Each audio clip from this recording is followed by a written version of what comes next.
Many runners pick the shoes wrong way. Sometimes we pick based on the brand or color or what our friends are wearing. But here's the problem. The wrong shoe doesn't just feel bad. It slowly breaks our body down. Knee pain, plantar fasciitis, shin pain. In this video, I'm going to give you a simple step-by-step algorithm that you can actually download and use it to pick the right shoe for your body. And at the very end, you can also use this guide to figure out exactly which shoes to buy based on your budget. Picking your running shoes, it's not only about the shoes. This is about how long you get to run. Because if every run hurts, eventually you stop running. And I don't want that to happen to you. I want you running in your 40s, 50s, even 60s, 70s, and 80s. Step number 1, what do you need? Start with the question, what is this shoe for? Is this for easy daily running or longer runs or faster workouts, trails? Because not every shoe is built for the same job. A shoe that feels great for a slow 3-mile run may feel terrible during a fast workout. Next, listen to your body. Ask yourself, where do I feel the discomfort when I run? So the pain is the next thing. So for example, if you have a knee pain, consider a shoe with more cushioning. If you have heel pain, you need cushioning plus support. If you have Achilles pain, avoid very flat shoes. If your knee is taking too much load, you want to soften the landing. If your heel is irritated, you protect it. If your Achilles is tight, you reduce the strain by avoiding flat shoes. A slightly higher heel can reduce the strain. I did an 18-miler in very flat shoes, and I ended up with a bad strain/partial tear of my Achilles.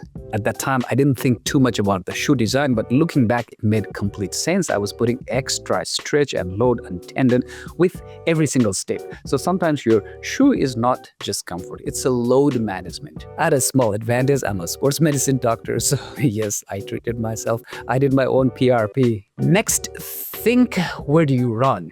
Is it a road or a trail or a treadmill?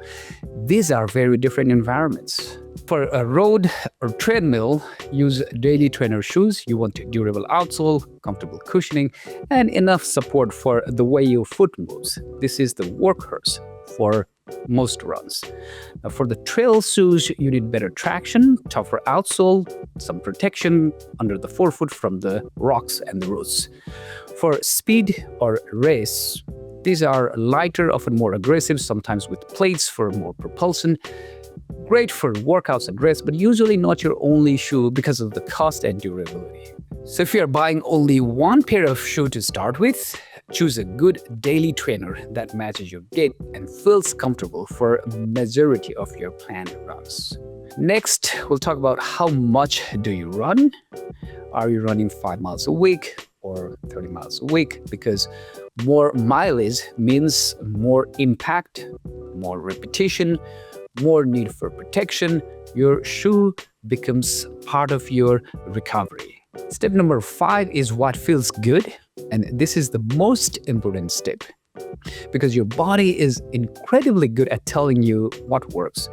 Actually, research also has shown that runners usually choose shoes based on the comfort first, even if they don't know all the tech words, and that's actually very smart. Comfort is definitely a strong signal your body gives you. Comfort is not luxury, it's the signal. Now, step number 6 is the foot type, the very last one. Now and only now, you look at your foot type. Are you flat, neutral, or high arch? So on this picture on the left, you're seeing flat foot or the low arch. Notice how almost the entire foot is touching the ground. This foot tends to roll inward a little more, which we call pronation. Your foot is rolling slightly inward when you land. Some degree of pronation is normal. You actually need some pronation because it helps absorb shock. In the middle, you're seeing a neutral or normal arch. You see a curve along the inside, not too much, not too little. This is what most people think of as ideal alignment. A high arch, only a small part of the foot touches the ground. This foot tends to be a little bit more rigid and absorbs less shock. okay, how do I know what type of foot type I have? Here's a simple test you can do at home. Too many toes sign. For this, you stand normally and have someone look at your feet from behind. If they can see only one or two toes on the outside, that's usually normal. But if they are seeing a lot more toes than expected, that means your foot is rolling inward a bit more, and that can be a sign of a flatter foot or increased pronation. But again, this is just a clue, not a diagnosis. So knowing your foot type is helpful, but it does not tell the whole story. Because when you're running, your muscles are active, your stride is changing, your body is adapting with every single step. So if your foot looks one way, it may behave differently when you run. In my clinic, I've seen runners with flat feet run comfortably for years, and I've also seen runners with perfect arches still develop injuries. So clearly, foot type alone is not the answer. What matters more is how your body handles the load. It's the idea of what we call the kinetic chain. Your body is not a separate part, it's a chain. What happens in your foot doesn't stay only in your foot, it travels up the chain. Foot and ankle affects your knee, knee affects your hip, hip affects your back, back affects your core. Everything is connected. Your foot is that foundation. So when your foot doesn't handle the load well, that stress shows up somewhere else. Knee pain, shin pain, hip pain, and sometimes even back pain. Flat and low arch tend to overpronate more, so they often benefit from the stability shoes. For very flat, very flexible feet with overpronation, motion control or max stability can be appropriate. Neutral arch are biomechanically very efficient. They can usually choose neutral shoes or mild or light stability based on comfort and injury history. High arch, they're often more rigid and underpronate, so they need shock absorption more than the control. Best match is neutral cushion shoes rather than stability or motion control. So knowing about the arch type definitely helps fine-tune your decision, but it should not be your starting point. Starting with the foot type is simple. It gives you quick direction and it may help in obvious case, but it also oversimplifies and ignores how you actually run. Think of it like buying a car. You don't choose the tire first.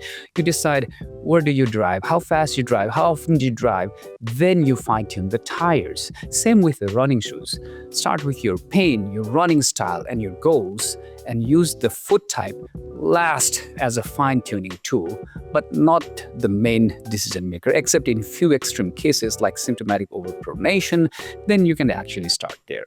So don't start with what foot do I have, start with what does my body need. One confusion even experienced runner face while buying the shoes is most daily trainers these days, they look like max cushion shoes. But you cannot classify shoes by just look anymore. Instead, you classify by the softness of the foam, the ride feel, the purpose. So I've taken everything we discussed about and turned into a simple step-by-step algorithm, plus list of most of the running shoes by their categories and their price. The link is here in the description. Again, the goal is not to buy a shoe. The goal is to keep running for life.